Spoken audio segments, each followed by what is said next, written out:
Sean. How are you? Good, buddy. Good to see you. I drove by a couple of months ago. You were out having a puff outside. I don't know if you saw me that day.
Our Library Matters public forum to talk about the redevelopment of the main branch that we're hosted here tonight in.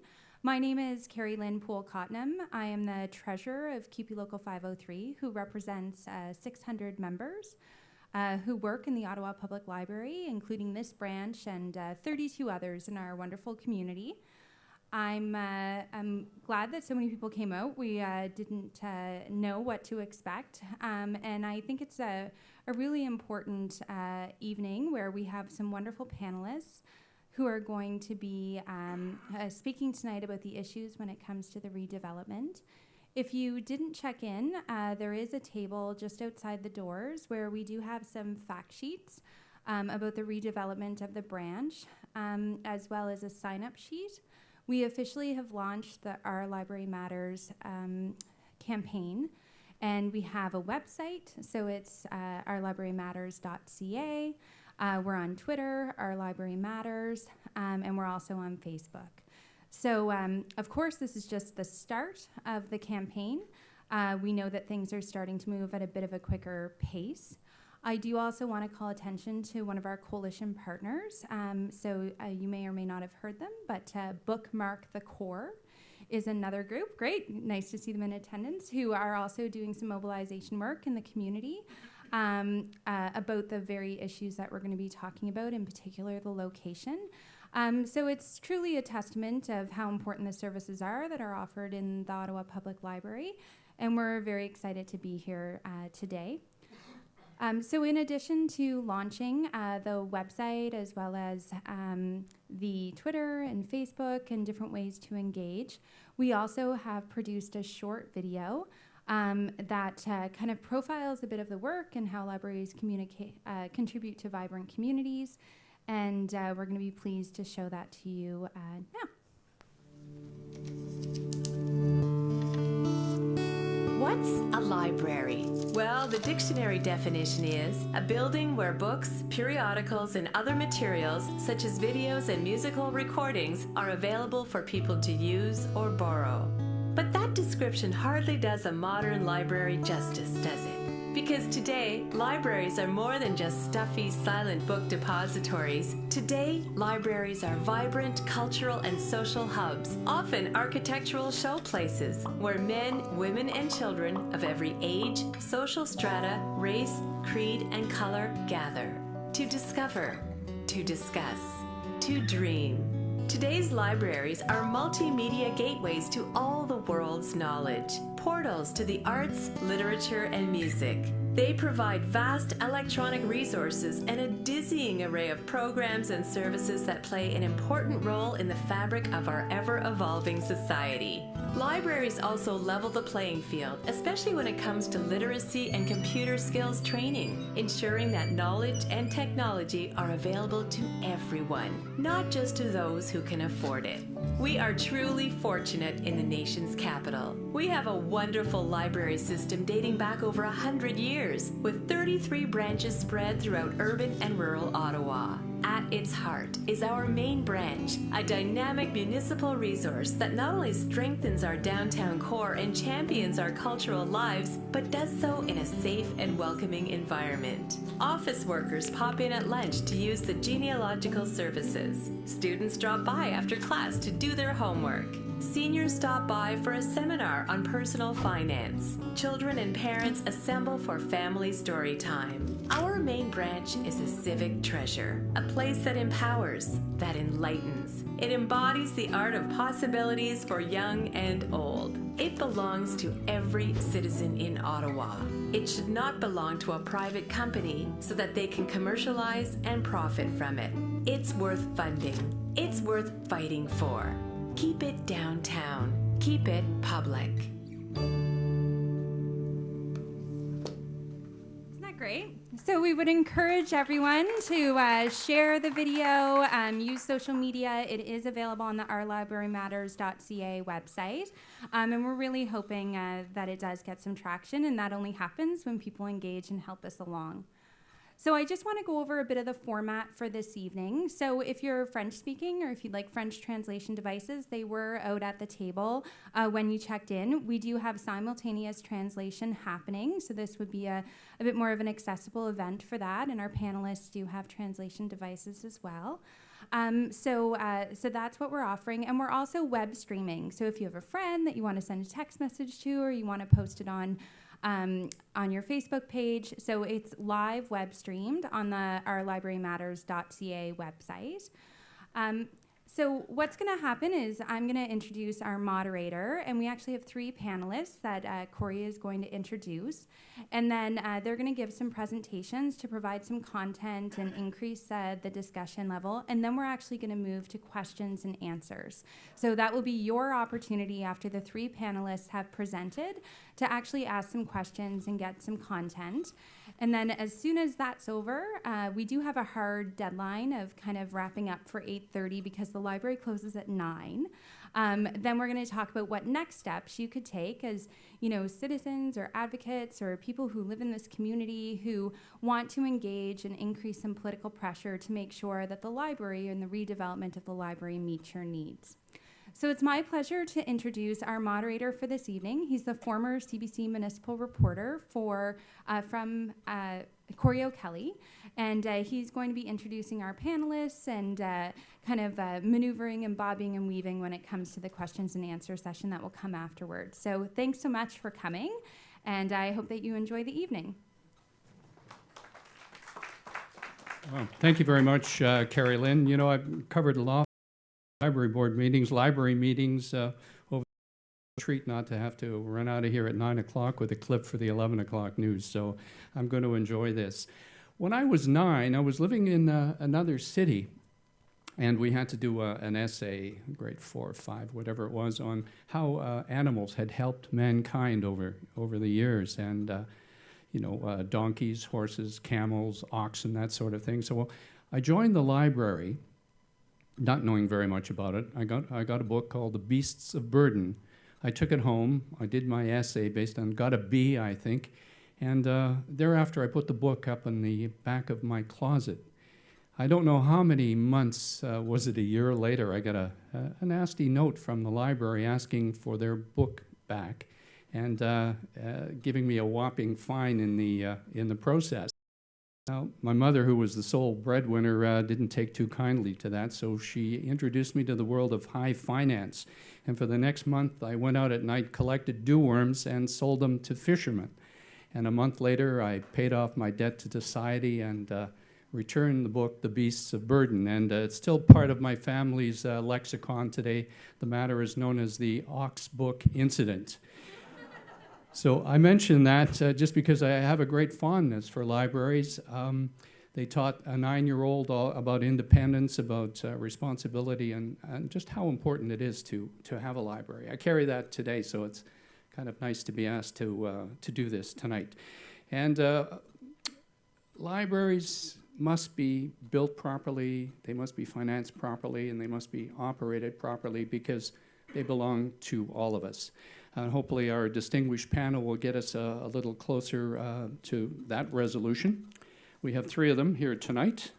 Louis Auerbach, on my immediate left, has interests in governance, accountability, performance auditing, the future of democracy in Canada, and organization design. Currently, he is the head of Auerbach Consulting Services. From 1988 to 2002, he was a director, audit operations for the Auditor General of Canada and the Commissioner of Environment and Sustainable Development. Previous to his work in the Office of the Auditor General, Mr. Auerbach was a senior research and policy advisor with the Treasury Board Secretariat, the CRTC, and the Science Council of Canada. He's also worked as a private consultant for Woods Gordon and as a radio and TV producer for CBC and TV Ontario. Mr. Auerbach has an AB magna cum laude from Harvard College, an MA from Harvard GSAS in the history of science, and an MBA from Yale. It doesn't say if he graduated high school, but I suspect he did. Louis, would you come up and talk? Thank you very much.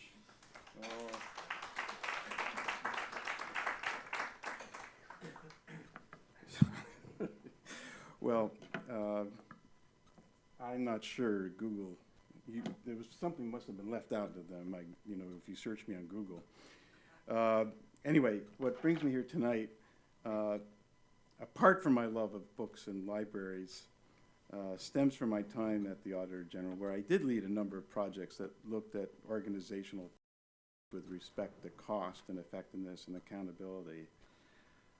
And I even was the lead director on the first audit of the administration of the Senate. And so I have experience with recommendations not being followed. When I left the Auditor General and started consulting, some of my work was for unions who were concerned about public-private partnerships and the proposals to do them in the hospital and transportation area. And I made clear to them that I didn't have any ideological opposition to partnerships between the public and private sector. But it did turn out that every one of the projects that I was asked to examine had serious cost and accountability issues. They were likely to cost more and have less transparency than the normal model of tendering to the private sector for construction and design and then public operation after that. So it was with some sense of validation that when, let me see now, I go to the next one. Do I go like that? There we go. So as you can see, I'm going to talk about the Ontario Auditor General's report. I'm going to talk a bit about the site criteria, and I'm going to make some comparisons to Halifax and Calgary. So it was with some satisfaction that when ultimately audits were performed later on several of the projects that I had examined, and most recently and comprehensively by the Ontario Auditor General, that my concerns were shown to be quite correct. P3s do cost far more, even after they're done, than do traditional methods of procurement. So I am frankly worried and puzzled that there is enthusiasm for this model of procurement at the highest levels of the city for a P3 for the new library, especially before a design or location has been chosen. When the Auditor General's report came out, the Globe and Mail's Barry McKenna summarized quite well her conclusions. Quote, "The province may have overpaid to the tune of $8 billion. And did you all get that piece of paper that was distributed? Because some of that, good, okay. For 74 major infrastructure projects dating back 9 years. And some of them are still ongoing. I think the light rail here in Ottawa was part of what she's looking at. And the key reason is financing. Private sector companies can't borrow as cheaply as governments can, so that adds significantly to the cost, and especially when there are contracts that run for decades. And then there are other transaction costs. Lawyers and consultants love P3s. And in fact, there's a lot more that is spent on lawyers and consultants with P3s. But the biggest variable, and what justifies the P3, is the price tag that's put on the risk that is supposedly transferred from the public sector to the private sector. And McKenna concludes by saying, unfortunately, the government has struggled to accurately price that risk, relying on the murky and potentially inflated, and I would say not potentially, actually inflated calculations of outside consultants. Ontario's Auditor General is suggesting that the government's so-called value assessments are little more than junk science, unquote. So she's concluded, as I have in the project proposals that I examined, that these risk transfer estimates are highly exaggerated and skewed in favor of private sector delivery. In fact, you could ask the question whether the risks are always transferred. It's a nice, expensive insurance policy. So this is really important. I want to just elaborate a bit on her conclusions.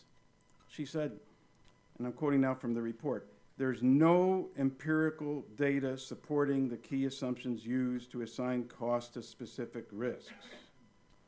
And then she said, in our discussions with external advisors, for example, consultants such as Deloitte, they confirmed that the probabilities and cost impacts are not based on any empirical data that supports the valuation of the risks, but rather on their professional judgment and experience. In other words, that's the end of the quote, they usually involve simply accepting the methodologies of the clients that hired them. So she goes on and says, what would happen is the assessments, you get a statement from the accounting firm that the assessments were prepared in accordance with Infrastructure's Ontario's methodology. But all the letters saying that it was all okay contain a disclaimer by the firm, and I'm still quoting from the Auditor General here, that it has not audited or attempted to independently verify the accuracy or completeness of the information used in the calculation of the VFM, unquote. In other words, the assessments carefully followed a flawed methodology, and the resultant answer that it's less expensive to have a P3 is certifiably consistent with this flawed methodology. So, but there is one claim about P3s, and it's often true, that they come in on time and on budget. However, this is because the estimates of the costs are already higher than necessary. In fact, the Auditor General report notes that the estimated costs for projects were on average 27% higher than the actual contracted costs. So clearly, it's easy to deliver something on or below budget if your client has already exaggerated the budgeted cost by an average of 27%. So I'd be wary of any study that used the concept of risk transfer to assert that a public-private partnership would be less expensive. The risks are probably exaggerated, and the transfer may not even take place. Does this still? I got it pointed, okay. So, in terms of the studies done for the resolution currently in front of the library board, CUPE researchers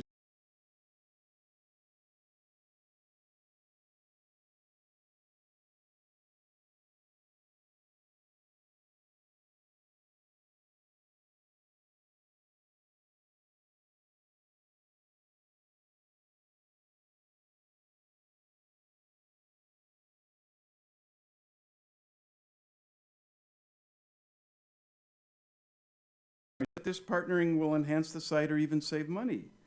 So let's not confuse building a library with selling off city property to developers. If the city wants to sell some of its property in this way, that's a separate issue. Then there's the criterion that the site be visible from as many approaches as possible. But they put the library behind City Hall, not where the ice rink is, but on the other side. So it has difficult access points, presents minimal visibility, got low points on that score. But they could have put the library in front and put the ice rink in back, but they didn't do that, and there's no explanation for why. Then there's the criterion that it be within 400 meters, I don't know how they chose this, of a LRT station. And that cost them like 19 points in the assessment. Again, I submit that this location is still central enough, especially if it's used in that larger space in front. So a different, what I would think a more appropriate set of criteria, location, would score it higher than all the other sites, with the possible exception of 557 Wellington. Anyway, whether one or not one likes the 110 Laurier site, it's just to make my point that the criteria and scoring used by the consultants should not be accepted at face value, but should in several ways, and I think this meeting is an opportunity to start that process, be challenged, since they may bring us to solutions that are more expensive and in other ways suboptimal at the same time. So what I'd like to do for the rest of my comments is just make a few observations about the most recent and most impressive Central Library projects in Canada, the one just completed in Halifax and the one that's now underway in Calgary. Neither of them is a public-private partnership. Instead, both started with a location and then held, a downtown location I might add, held competitions to select a design that would be both a practical and community hub. That's the right way to go, I think.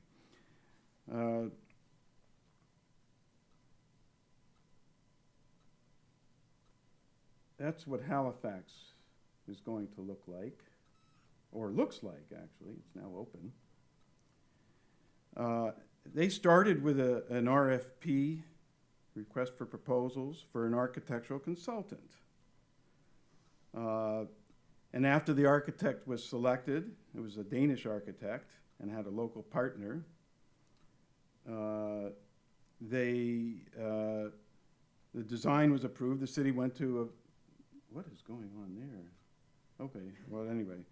And the design was approved. The city went to a construction RFP, which was awarded to Ellis Don, a company that's well known. Halifax is going to look quite interesting. And Calgary is going to look quite interesting. The city used its Calgary Municipal Land Corporation. It started with a two-step process to choose a lead design consultant. They got 38 submissions, which were, well, they have more than that, but they shortlisted 38 submissions. And a partnership between a Calgary architectural firm called Dialogue and a Norwegian one called Snuhette was chosen to lead design and project management on the chosen site downtown. And I can't resist the observation that although there's no carbon tax in Alberta yet, like they have in Norway, and they don't have $1 trillion fund from oil like they have in Norway, they'll at least have a Norwegian architect for their library. And after that, the additional project managers and construction firm were chosen to round out the team. And in both these places, about 1% of the budget went for public art. I just would like to note that because I don't see any evidence of that in the documents I've read so far. And there will, of course, be related private developments near these libraries, cafes and whatnot inside. But these are projects on municipal land with the municipalities in charge of the project and maintenance. So I just want to say a few words about the relative cost, since these indicate what communities elsewhere are willing to spend for a good new central library. So adjusting for population differences and building costs, population and building costs are higher in Calgary and lower in Halifax. Translates to the $245 million that they're spending in Calgary translates to about $162 million for something equivalent in Ottawa for our population and our building costs. And Halifax's expenditure of $57 million would require because our population is so much larger, 137.8 million. And these are costs that are not increased because of the cost of higher financing and the other costs of a public-private partnership. But, there's an important but here. In Ottawa, we are going to have a library of 132,000 square feet compared to what they have in Halifax, which is 129,000, almost the same size for a city that's about 40% the size of ours, and Calgary, which is maybe 20% bigger, but as you can see is quite a bit, has a much larger library. So anyway, just thought I'd point that out. Says something about what we're doing here. So assuming we stay with our small size, and assuming we construct the way Halifax does rather than the way Calgary does, then we should expect our library to cost maybe about $62 million, or quite a lot more if we take the Calgary construction costs. So it's a big, obviously, range. I just observed a couple of days ago that we did at one point have a plan for something that was a larger project. In 2009, the library board approved a plan. There was no public-private partnership. It was over 200,000 square feet, and it was planned to cost $180 million. And, but they hoped to raise 18 to 20 million selling the existing library space, but the plan was never realized. As Barry said to me, that the political will was lacking despite the approval by the library board. So just to sum up, my concern is that in projects of this type, risk premiums and cost efficiencies are systemically exaggerated so as to exceed the far more real additional financing and transaction costs of a P3. The fact that neither Calgary nor Halifax has gone this route, and that there is no example yet of a library P3 anywhere in Canada, should be sufficient to say that it is safer to go a more traditional route, which is likely to achieve the design and location objectives that most in our community would prefer. My fear is that the compromises that would be necessary to meet the needs and desires of a private sector partner, as opposed to a contractor who would do what the city wanted it to do, would also tend to compromise achieving the objectives that we hold for a new central library, and would as well cost more. Thank you very much.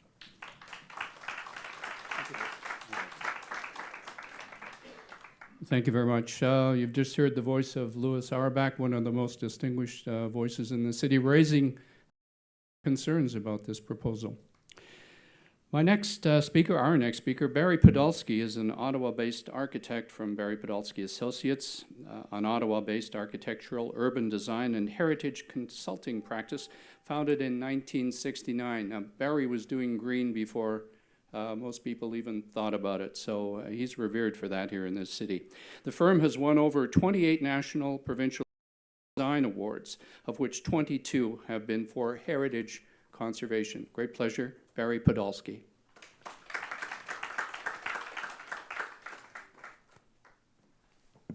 Thank you, Corey. I must say I'm really pleased to be here. I think that it was flattering to be invited to talk about or to share some of my thoughts about the future Central Public Library. I want to also compliment CUPE for organizing this community forum. A lot of community meetings are often initiated by, say, the City of Ottawa or the National Capital Commission when there are projects which are planned. And I know that the City and Library Board will be doing this, but it's great to see other players in civil society taking an interest in public dialogue or creating a forum for public dialogue that is complementary to what the official consultation process is about. So I really congratulate you on that and keep doing it. I think this is really, really good. I would just like to share with you a little bit of my interests.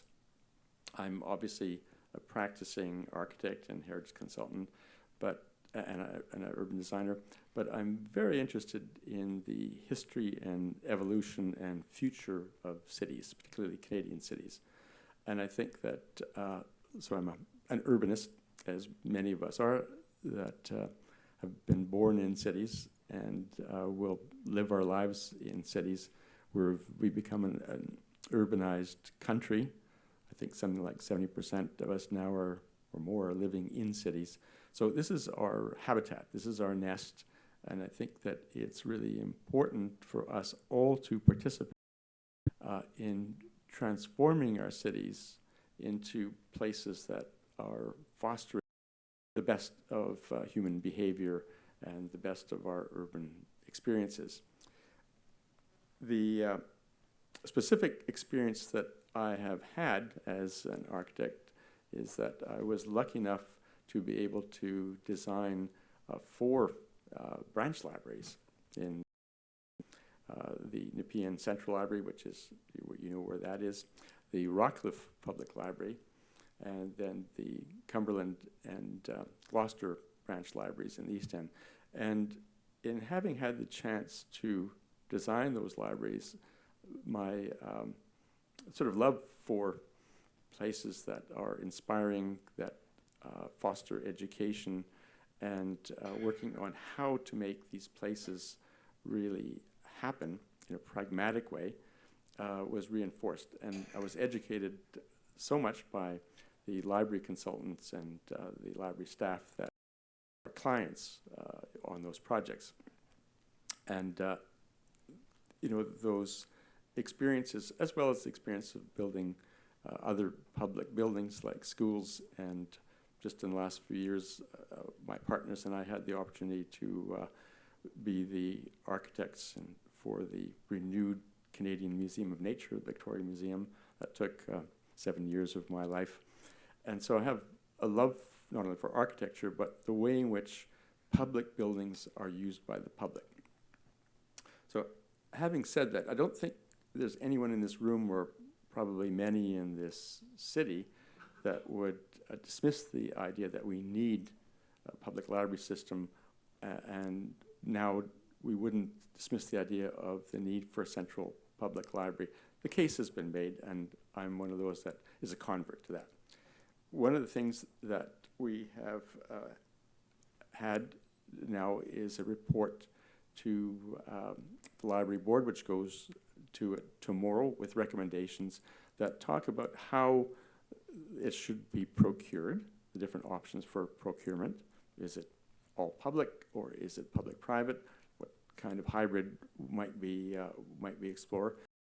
There have been a number of possible public sites that have been identified, with a preferred one on Wellington Street near the Breton Flats. Now, like Lou Auerbach, I don't think that the review of the sites was done adequately enough. I think that if I was asked to set the criteria out, I think one of the criteria that really needs to be respected is that the library has to be a very, very public and central expression of what our cities should be like. And yes, it should be on the LRT system. We're investing $2.1 billion into that. So walking up to 400 to 500 meters from it is a very good criterion. By the way, Lou, the 400 meters is about 5 minutes walk, which was why they set that out, which I think is a wise thing to think about. The points that I wanted to make about location are that the ones that are on the table right now, and the one that they seem to have settled on in terms of recommending to the library board, probably need to be reviewed once again. And I think that the voices of the public, like the people in this room and others that have become quite interested in the future of the public library ought to be heard. And I think that we ought not to rush into a quick decision on the next phase without looking at some other public sites or to reviewing the ones that have been identified. Lou has made a very good case for that. I think that on the question of how you procure, how you finance, how you design a public library or a public building, and whether or not it has a mix of uses and a private development and public development, I'm not as orthodox or ideological about that, and I'll tell you why. About 3.5 years ago, our firm, along with KPMB Architects, were appointed by the city to be the design architects for the new Ottawa Art Gallery. The city made the decision after 25 years that we were finally going to get a new public art gallery, and there was a political will there. And they looked at a number of sites for the art gallery. The art gallery had its own ideas, but they settled on the site adjacent to Arts Court, which had arts groups in there, and that's where the Ottawa Art Gallery is today. They developed a program, like a program for the gallery, and the city settled on the site. But what they also did was they said that we think that the site is so central and so important that it should have more on it than just the art gallery. And so they went about to invite University of Ottawa to see if the university would participate. And the university said, well, look, this looks like a good opportunity. We have a need for a black box teaching theater. And we can't really get our act together to get it on the campus. And so this looks like an opportunity to move ahead with that and have it interact with the new gallery. And so the university came aboard. But there's also a lot of development potential on that site. The gallery would only take about 3 or 4 stories or less. And so the city was seeking to get intensification within walking distance of the LRT station. You have Rideau Centre expanding there. You've got the Byward Market. And so they had us design a mixed-use project which had the capability for a 20-story tower on the site above the art gallery. And a package was put together with very specific designs for the gallery, some flexibility on the tower. We took the process through the city's planning approval process, rezoning, heritage approval, site plan control approval, the design committee approval. And then this whole package was put out for a request for proposals, a 2-phase process, to the private sector. And the objective here was to have them design build the art gallery and University of Ottawa Theatre, but also to design, build, and invest in the tower. And the idea was that the city had a budget for the gallery, and they were to get part of the cost supplemented by selling the developer the area over the gallery, and also reduce the risk or transfer the risk for the construction to the private sector. And it was very complicated, and the process took a number of years. There was a 2-stage competition among the developers. The developer that won was EBC Constructors from Montreal and Germain Hotels from Quebec City. And Quebec were very interested in a new hotel. And then a company, Dev McGill from Montreal, wanted to do some condos on top. And in the proposals that all those teams made, they all were committed to and had no wiggle room to alter the design of the art gallery and the theater. They were committed to do that, and they were evaluated on that criterion. How closely do you stay, how orthodox do you stay to the original design? And so that was the process. The good news is that it was successful. An agreement was made between the city and the university and the private sector developer builder. And I just learned to my pleasure that on July the 15th, next month, the sod will be turned for the new art gallery and the mixed-use development. And I think that it's a model that we shouldn't reject. I think that the benefit of having the private sector, let's call it the P3 part of it, was not so much what they contributed for the air rights, but it was that they added to the texture of the by adding a hotel and density where the city wanted to happen near an LRT station.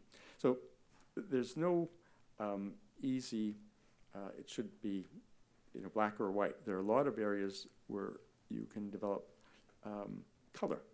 And the test of that project will be when it's built, what you will see is that the art gallery meets all the requirements that the Ottawa Art Gallery wanted. It is an iconic building. I'm just being modest about it here. But I think that there are successes in these hybrids. It takes an awful lot of work. It takes an awful lot of scrutiny and auditing of the process. And the public involvement in this and the stakeholders was critical, and I expect it to be a success. So I would be happy to answer questions about that in the next part, but I just want to share with you that interesting case study that's just ongoing right here in our own backyard. And to be fair to the city, they have learned from that model, and I think they're trying to apply that to the library project. I have to say, as Lou said, that there are, I think, flaws in the process that don't necessarily guarantee that this will be, the greatest library on the planet. But I think that with the auditing and the monitoring and the participation of people like you and the rest of the public, let's make it that way. Thank you.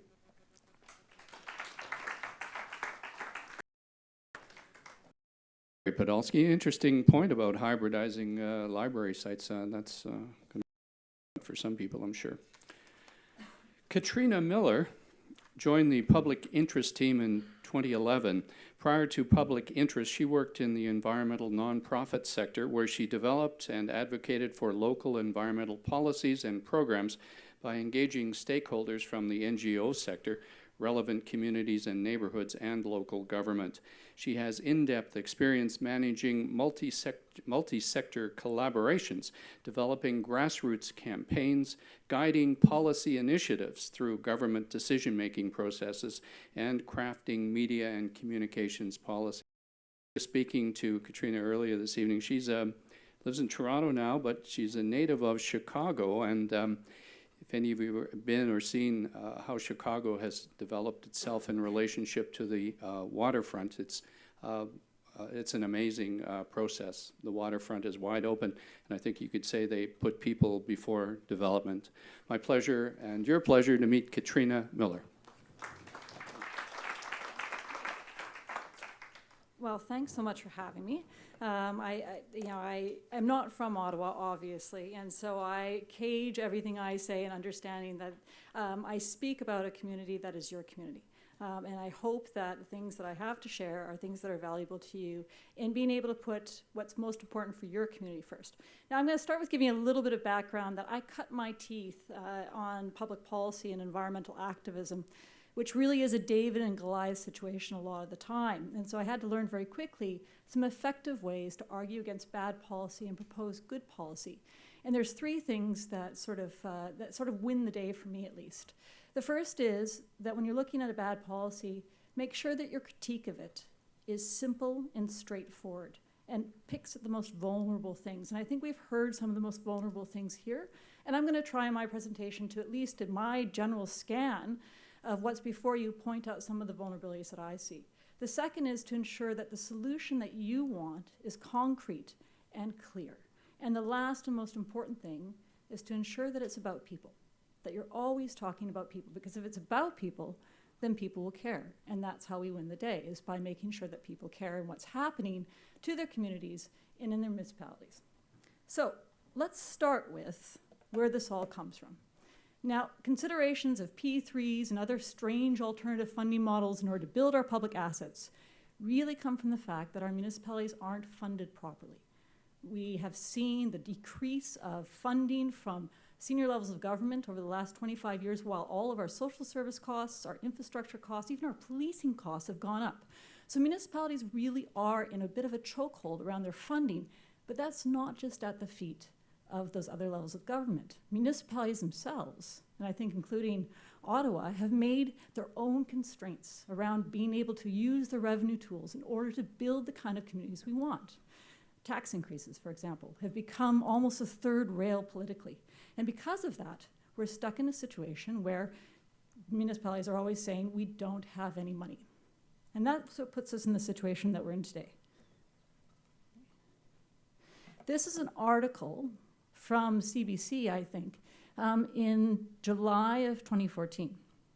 Basically, it reports that 3 options for renewal of the main library branch have been presented to the library board. And the library board president reacts with this quote. He says, I can tell you that we have no money today to fund any of these 3 options. Immediately cancels out any ability for public funding of those 3 options, and ergo leads to the idea of a public-private partnership.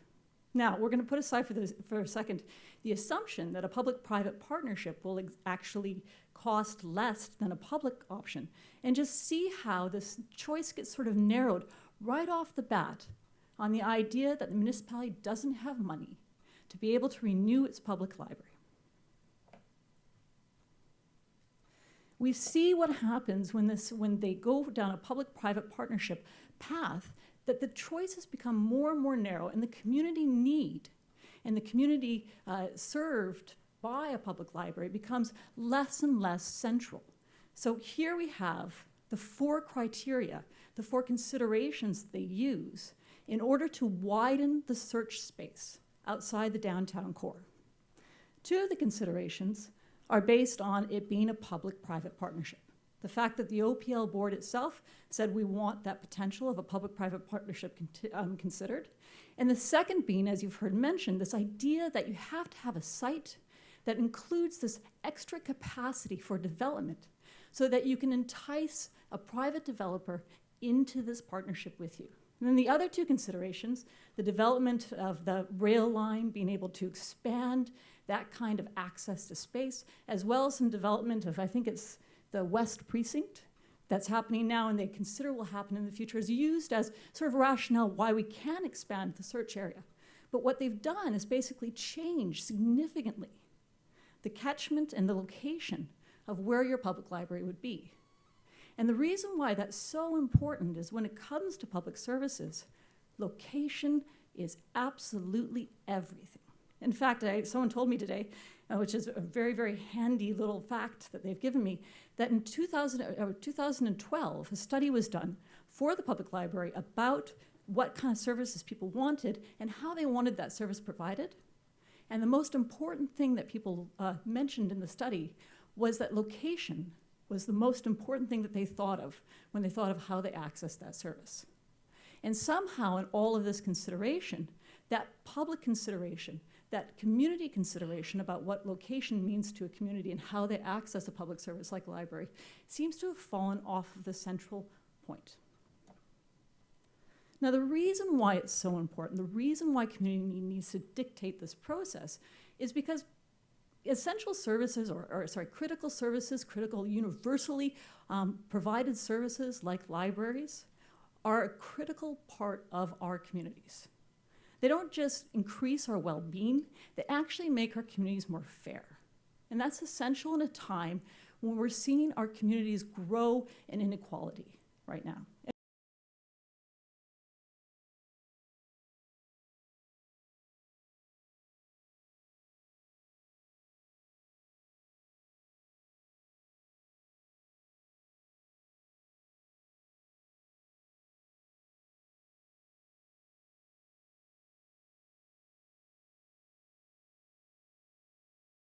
I'm a consultant, so I know what 15% is. That's like the minimal margin of error on any contract that we do. I think it was stated before that 27% was the cost overrun on most P3s. So we can see already that that idea that P3s are the answer to our fiscal woes, that argument is starting to fall apart. So I have 3 ideas, 3 steps that I think you can take in starting to critique the proposal in front of you and provide a solution that's much more focused on community needs and what the community actually wants out of this redevelopment of this main library. The first one is assess the community impact of closing and selling this property. That's a key aspect of what they're planning on doing. It's a requirement of the new build that they will close this library and they will sell this public asset. It will no longer be available to this community. It won't be available to the people who most need it. It won't be available to Ottawa overall in its long-term goals for what it wants to provide as its community public services. And I think that that's a critical vulnerability in what they're putting forward that needs to be evaluated. The second step is pull back the curtain on what is clearly a P3 bias. You know, they chose to research the idea of a P3, but they never really researched it. What they did was assume that there were certain sites that would be better matched for development through a P3, and then rated those sites much higher in their criteria. So there's stuff called gating criteria, and if you look at the gating criteria, there's all sorts of places, and some of the researchers who've already looked into this have pointed them out, where they have clearly marked higher percentages for those buildings that are better, or those sites that are better situated for that P3 development, irrespective of whether or not they fit community need. And then the second thing, of course, is where are the other alternatives? Where are the great ideas like the public and public partnerships? You know, the idea of partnering with a university, the idea of partnering with another social agency to combine your resources in order to both provide the kind of growth in the community assets and community services that Ottawa and its growing population need. They exist nowhere in this plan. So you need to pull back that curtain and start to scrutinize and criticize that P3 bias. And then step 3, bring community back central into this discussion. Right now, it seems that they did an initial community assessment. They decided that they needed a library that was 130,000 square feet, and then they put that aside and went ahead and started looking for sites based on being able to find one that would be able to be a feasible site for a public-private partnership. I think this is where you can offer a solution about how community belongs back as a central aspect. Community needs are a central aspect of what decisions they make from here on out. And maybe that starts with developing your own criteria. Thank you very much. There's this lovely little 3-year-old who clearly likes what I'm saying. So start with maybe trying to find some criteria of your own about what would fulfill community need. And I just came up with some, and these are just my machinations in reading the report. But one thing I thought of that certainly comes up in some of the campaigns that I've worked on before is no loss of service to the current community who's being served by this site. That should be right up front. The second one, if there is a new location, there needs to be a real comprehensive assessment and study about who needs that service and how they're going to access that service at a location and what location best fits that community of need. That's really what should be driving this, not whether or not there's development capacity for a third party that's going to come in and partner and make this suddenly financially okay for us. And then the last one, and probably the most important one, is to ensure that there is a real public participation process, not one that just has you consulted every 6 months through a town hall or a community meeting, but a real public participation process so that you are part of the decision making. And there are lots of models for how that's done through community advisory boards, through different sorts of working groups, for other participatory processes that you can look into, but find one that works for you and make sure that they make it part of the process. So in summary, We know that municipalities are poorly funded, and we know that that's one of the things that's one of the main drivers towards these short-term, financially focused ideas like public-private partnerships. We also know that public-private partnerships, when they're studied and assessed by the Auditor General or by some of our friends on the panel, are shown not to be fiscally sound. In fact, have more risk, more cost, and way less public transparency. So the question is who do we trust? Well, we should trust our own public agencies to fulfill the service requirements that our communities need. And we should demand that they do that, in this case as in all cases. I think it's time for the community needs to direct the policy instead of the fiscal constraints reducing our policy. And then I'd say that there's 3 steps for action. Critique the sale, uncover the P3 bias, and set your own community-based solutions. And thanks so much for listening to me.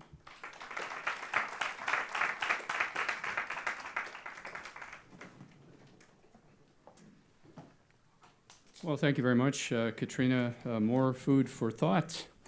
We've come to that part of the program where we'd like to have some input from you folks who've come out tonight in the form of questions. Be kind and be inquisitive. If anyone would like to direct a question to anyone on the panel, please step forward to the microphone here. Don't be shy. One in the back.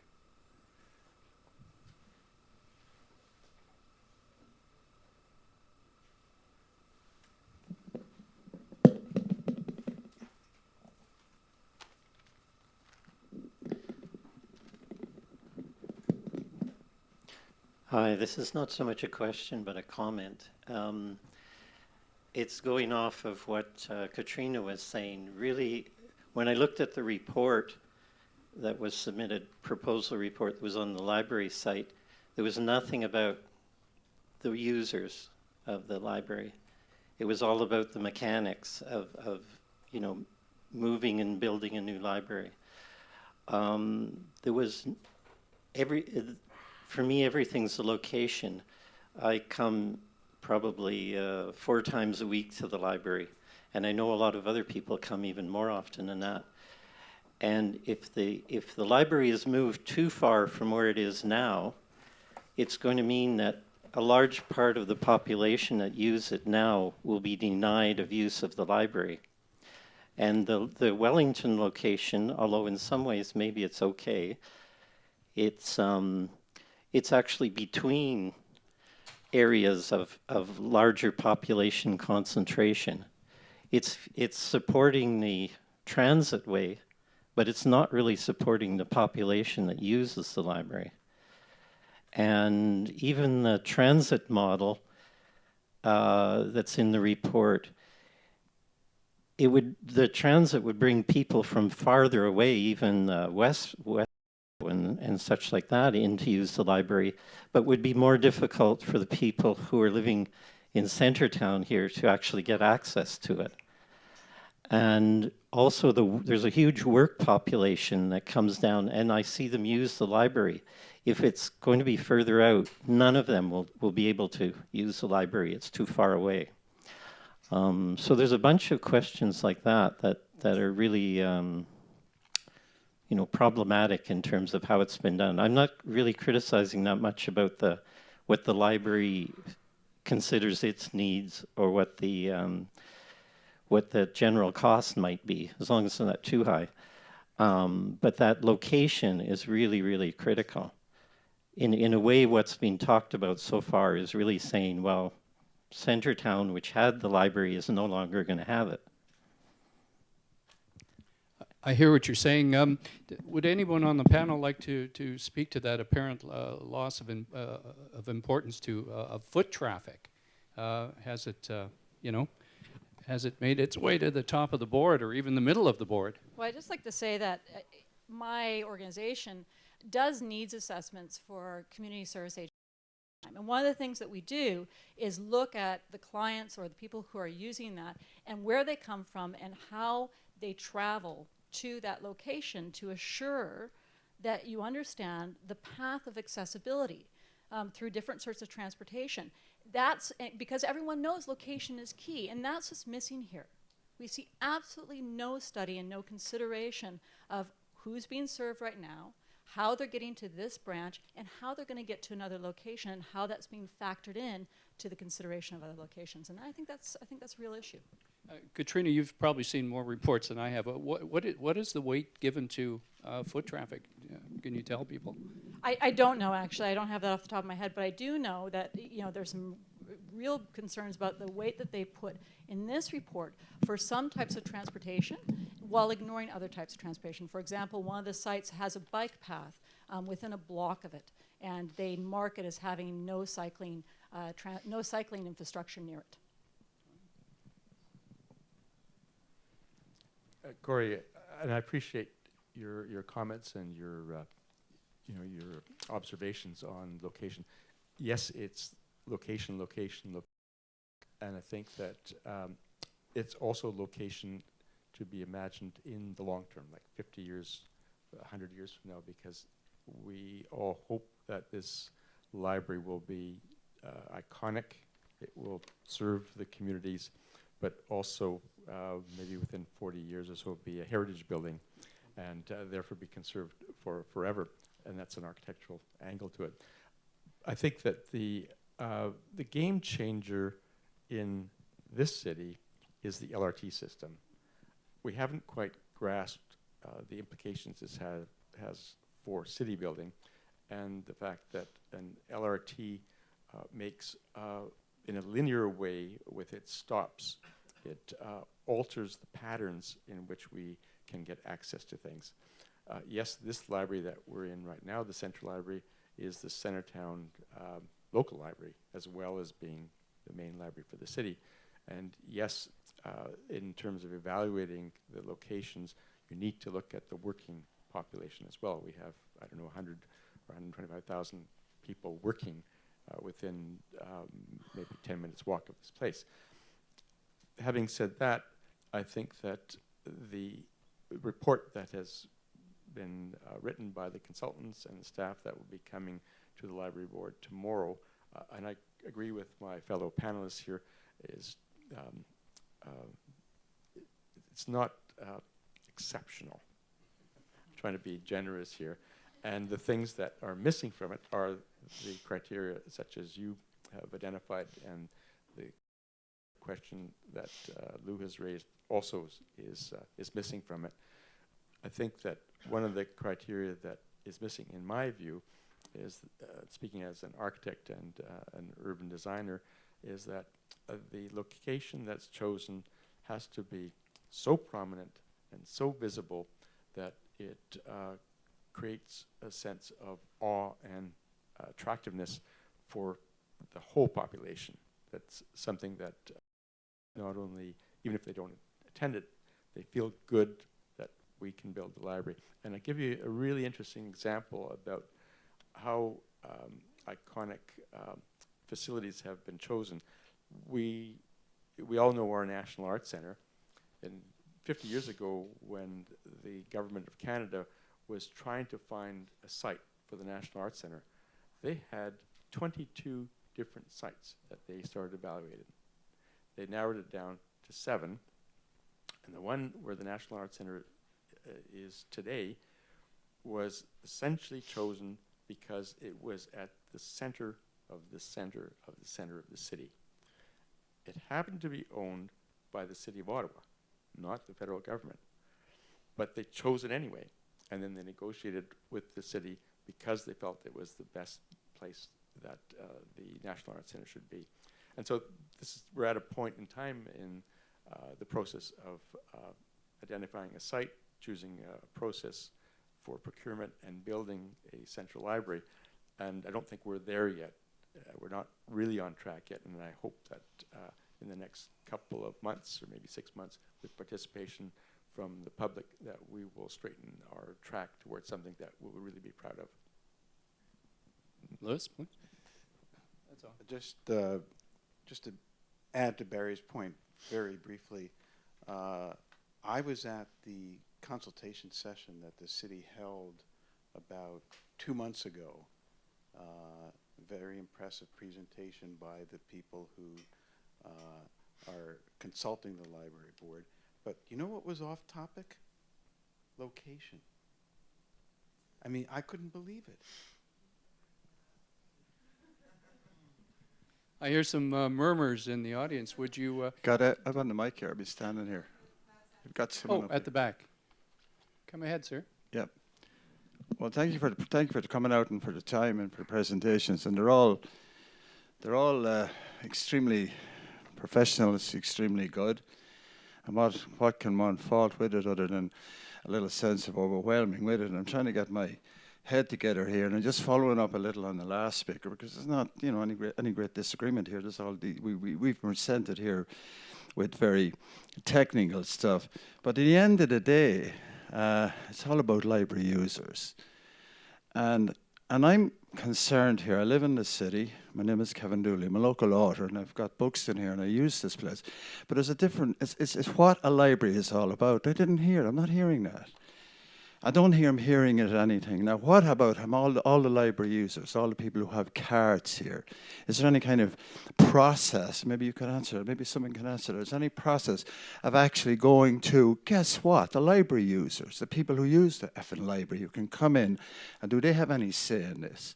The consumers, the people who use the library, who use it, and then as this gentleman said here in the last time, it's not only use it in the sense of buying books, but use it as a place.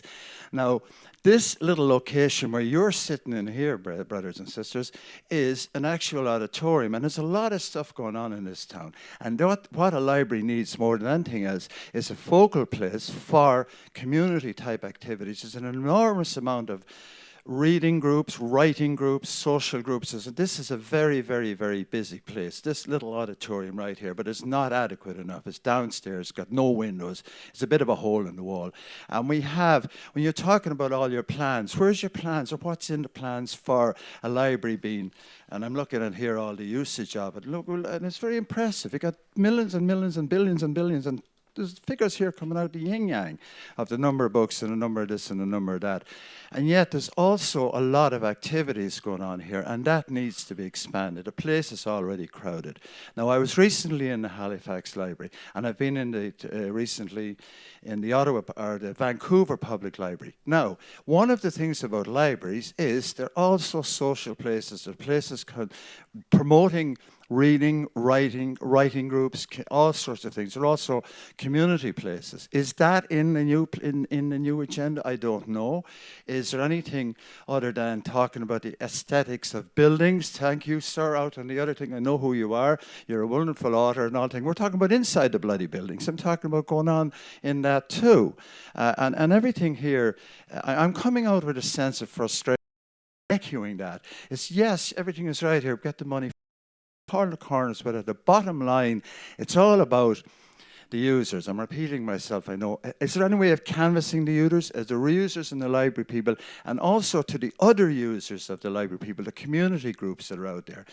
I personally have seen I've seen whole campaigns in this city. One was the Reader Canal Workers campaign, started here to honour the Reader Canal Workers. I've seen numerous writers. I've seen people launch their very careers and lives right on that stage there, and that's what a library is all about. It's more than enough. And then yet at the same time, the book usage down here is way down. The others in the modern internet use is up. And there's issues here going on about the use of the library, the internal use of the library, and I don't think you're talking about that. Maybe I'm trying to put that on the page. But the most important thing, I feel, getting back to the process, I think the process should involve the users. So there's my few questions in there. I'm sure you got them. I haven't put them right. And thanks for your time. Thank you. Thank you, Kevin. Thankfully, you weren't calling for a plebiscite here, but to the panel, how do you address his concern to get the average library user front and center? I completely agree with Kevin there about the consultation process. I don't know if the library board has actually surveyed the library users yet to get their information, to get their input. If they haven't, then they ought to. Kevin is absolutely right. I think on your second point, I think that you're talking to the converted here. I think that we all imagine the library to be more than just a place for books, a place for internet access. We look at it to be a community hub. And to the credit of the library board, I think when you read their programs and their aspirations for it, it says that. And so I want to be fair to them as well. I think that we all, I think, share your values about the library, and we all want it to work that way, and we all hope that it will work that way. I think what we're talking about now is this effective steps to actually get there. The thing to remember is no one here is in charge, right? I would add to that there does seem to have been some community assessment done, which is actually how they get to the 130,000 square foot size of the library. It's the additional space is for more program space based on community assessment, I think from the 2012 report. That's not enough. That's by far not enough as far as including the actual users of this, critical community asset, the library. And that's part of what I mean by that public participation piece. That's the public I'm talking about. It's the people who use this space that need to be included in an integral way in decision making throughout this process. And it seems that it's stopped. If it ever was there, it stopped, and it never was there at a proper level. Yes, ma'am, in the front. Hello. Hi. Good evening. We were actually mentioned, a group that I'm involved with called Bookmark the Core, Citizens for a New Central Library in downtown Ottawa. So like Mr. Oberbach, we in fact were concerned about the lack of discussion of a location on that evening, March 31st, that wonderful consultation. And so we came together with that concern. But we were also concerned about the lack of public participation or sustained engagement, we would say. And we're concerned about the issue of design. Will there be an international design competition? Because we'd love it to be an iconic building, along with everything else. Tomorrow evening is a critical point, it seems, in this process. And we've all been kind of, thrown into these documents with less than a week to digest them. None of us experts, but wading our way through. What would your suggestion be to us? We have an idea that we should ask for a reconsideration of the motion, at least to keep the scope beyond P3. But I'm really just asking for some advice to any one of us in this room that might choose to speak tomorrow night. What should we be asking of the Ottawa Public Library Board? Panel, step up. Well, I would suggest two things. There are many things one could ask for, but we've been discussing location. How can you go through this process without first having a location that people want? So, they're putting out, so clearly the criteria that they have employed for choosing a location need to be reassessed and a good location chosen. The second thing you've mentioned and Barry has mentioned and is obvious is, and I think the mayor agrees, I've heard him say this, we do want an iconic building, something that really attracts people. So in order to get both those things, we have to get that, and then we can begin to talk about the financing. And the third thing that you've referred to, Katrina, is the concept that they're talking about adequate enough to supply the services that people are going to want? And they say so. Maybe it's, maybe it's enough, maybe it's not. I don't know. Those are three things, but clearly they have to, at some level, rethink some of the things that they've done. Not all of them, but some of them. I do know they want an iconic design, but the question is, where would it be? Is it going to be out in Bayview, yards, or is it going to be in a place that really makes it a community hub? Just a quick piece of gratuitous advice about what you might say tomorrow at the meeting.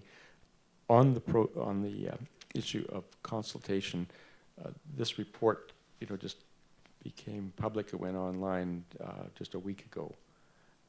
Some may have been tracking the library procurement and location process before, but I think it's a big report, and I think the public needs more time to digest it and to really bring other criteria to the table and have them presented. And in order to do that, you have to have some more time to do it. So one of the things I would certainly ask for is for them to defer adopting the report and setting a new date and holding a series of consultations with the public so that they can get more input from the users of the library itself, from the stakeholders that we're all stakeholders in the city.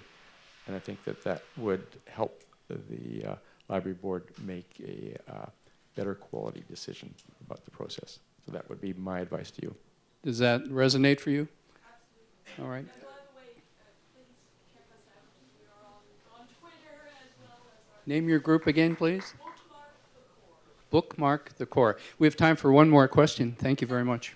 Sorry, this is actually more of a comment. I actually do agree that location is really good to think about, because I'm from Barhaven and I'm a bus user, and say Ruthie Dixon's actually hard to get to by bus because the local buses for Barhaven only run every half hour, and there's maybe only 2 that go there, and then only 1 goes there on the weekend. So where I go to one in Barhaven, but Center Point, because it's easier access by bus despite it not being in Barhaven. So a pure example of why location is important, because they were probably thinking about people there more versus the. And then downtown though is you can't just with downtown just think about like aesthetics wise where it could be, because a lot of people work downtown and then they don't have time to go to their local libraries when they get home. So where do they go on the way home from work? The central branch. So if you take it out of the downtown core, then they're going to have a hard time getting to the library in general.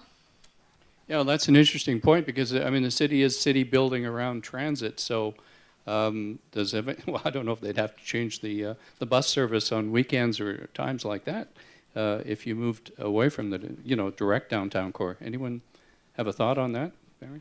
Well, the bus transitway in the spring of 2018 is going to disappear between Tenny's Pasture and Blair Road, so that the patterns of public transit are going to be dramatically altered. There will be the LRT between those 13 stations. And so I think that there is the current way with which we get to libraries, but the way in the future will be by LRT, and it will change the patterns by which we do it. I just like to say on transit that transit is never about one line. Transit's about a network. It's about the buses and the LRT and all the ways that you get to something. And when you evaluate the accessibility of a location, you don't just look at the LRT, you look at the whole network and where people are coming from in every part of the city. And that sounds like if that sort of assessment is done, it would better take into consideration some of the concerns potentially that you and others may have who may not have access to the LRT as a main transit way, but maybe using bus or other avenues, because I think the LRT goes one linear route, right? So that's the kind of considerations that need to be taken into account here. Well, I would love to thank everyone who came out this evening, but I think it's really important to follow up on action items, and I think one of our last questions was, so tomorrow night there is the Ottawa Public Library board meeting where there is going to be a debate and discussion and potentially a vote if a motion of deferral does not pass on a very narrow lens of the redevelopment of the main branch of the Ottawa Public Library. And as constituents and people who live in this city, you do have the opportunity to depute meeting, and depute is just a very fancy word for having your say at the meeting. So what we did was we actually printed out the form that is required in order for you to speak at the Ottawa Public Library meeting tomorrow. Where is the meeting? It's at City Hall. It's at City Council chambers. So there will be lots of seating, so people should go, and it's a very simple form to fill out. Just the date of the meeting, the name, the subject, if you come from an organization, and your street name and postal code. And we even populated that you want to speak to item number 1, which is the redevelopment of the main branch. And all you have to do is be there 5 minutes before the meeting starts and hand in this form to the secretary, and you get 5 minutes on the agenda to have your say. So let's say you're not available to go to the meeting tomorrow night because, 2 nights out of the house, it's too busy. There is another political avenue for you to have your say, and that is with your city councilor. And even if your city councilor is not on the library board, increased political pressure on your city councilor will intensify pressure on the city councilors who are part of the Ottawa Public Library Board. There's already a buzz about the fact that, community groups like Bookmark the Core and ourselves are having these events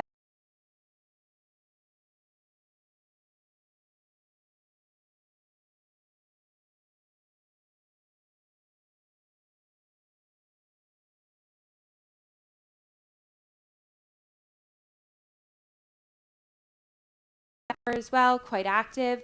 And it's time to really turn up the heat and make sure that we get the library that we need in our community to meet the users' needs and our community needs for all of the quality services that it provides. So thanks so much for coming, and we're going to wrap it up here. If you have any questions for the panelists one-on-one, we'll be up here on the stage for just a few minutes. So thanks so much.